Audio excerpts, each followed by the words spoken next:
sebagai tim literasi SD Negeri Ciberem, Kecamatan Pangalengan.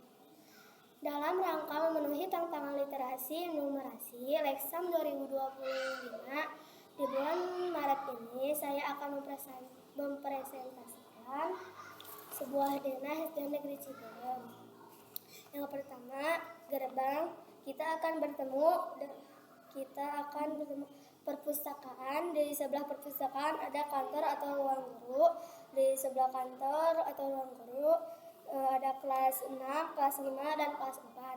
Di sebelah kelas 4 ada kelas 3, kelas 2, kelas 1, dan gudang.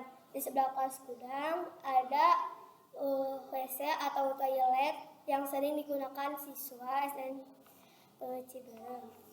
Di sebelah WC atau toilet ada kantor dan aula. Di sebelah aula ada kantin, dan yang terakhir ada lapang upacara. Sekarang posisi saya ada di kelas 2. Ini kondisi kelas 2. Banyak atap yang bolong karena terdampak gempa.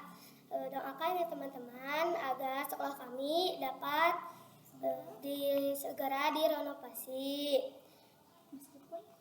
Meskipun sekolah kami seperti ini, tetapi tidak mengurangi semangat untuk belajar di SD Negeri Ciberem.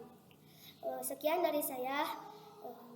Terima kasih untuk perhatiannya. Mohon maaf bila ada kesalahan. Salam literasi. Wassalamualaikum warahmatullahi wabarakatuh.